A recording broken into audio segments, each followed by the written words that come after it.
Shakespeare's play King Lear, when the old king has lost his power and his daughter's love, and even his reason, he decides that the gods are sadists who just enjoy making humans suffer. They're like small boys who delight in pulling the wings off of flies and watching them squirm in agony. As flies to wanton boys are we to the gods. They kill us for their sport. That certainly isn't what Shakespeare himself thought, but he's portraying a character who's been through the worst of times, and often, when a whole string of disasters happen to us, one after another, we're tempted to think, if there is a God, he's evil. How could he stand by and watch suffering like this? Well, there are answers to that question, as we'll see later in this session, but it's a common view. If God lets so much misery continue, he must be a psychopath. Wait a moment though. The world isn't all bad, as we saw last week. And actually, when you think what a positive experience life is for most humans, even those who are living unjust, oppressed, deprived lives, you have to ask the question, why would an evil God allow so much joy and happiness? Surely, it's more difficult to explain the existence of an evil God in a world where there's real happiness than to explain why a good God can exist alongside evil. Is God really uncaring? There are religions that believe he's eternally mysterious. We know nothing about him, although we know he's there because somebody had to create all that we see. However, he never shows up, never talks to us, and is completely unknowable. If so, just like the evil God idea, no way is he going to help us. The Lord Buddha saw God a bit like this. Buddhism, he taught, is a self-help system, a way for a human being to become attuned to the universe in the best way possible, and so to live a life which is the best way it should be. But you do that by your own efforts. God will not help. Strive with diligence, he advised his disciples. The Buddha only shows the way. Indeed, when he was asked, do the gods exist? His usual answer was, that is not a helpful question. In other words, why would you want to know? They're not going to help you anyway. Christianity, on the other hand, takes a very different view of God.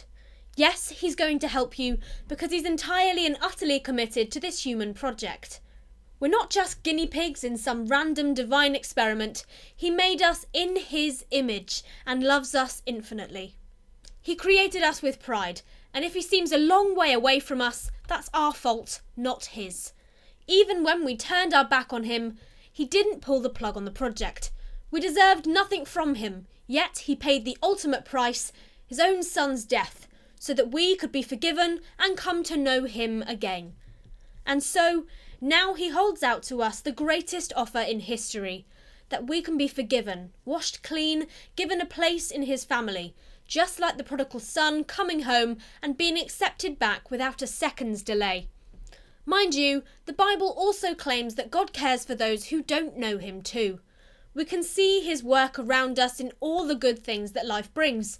When Paul, the early Christian missionary, first went to the pagan town of Lystra, he realised these people knew nothing about the God he worshipped. So he talked to them about where they could see him. We are bringing you good news, he said, telling you to turn from these worthless things to the living God, who made the heavens and the earth and the sea and everything in them. In the past, he let all nations go their own way. Yet he has not left himself without testimony. He has shown kindness by giving you rain from heaven and crops in their seasons. He provides you with plenty of food and fills your hearts with joy. So, it's not that God is a remote stranger until you sign on the dotted line and join a church somewhere. If Christians are right, he's been involved in your life all along. He loves you already and always has. And since the moment you were born, he's been waiting impatiently for the day when you would realise who he was and what he was offering, and would turn around and surrender to the love that will not let you go. How about the future? What are God's plans? If you turn to the very end of the Bible, you read the claim that God has a plan for the next stage of this universe's history. He wants to bring heaven and earth together, to make them one place, and then the dwelling place of God will be with humans. He couldn't bring us any closer than that, but that's what he wants. So, is this all moonshine and wishful thinking?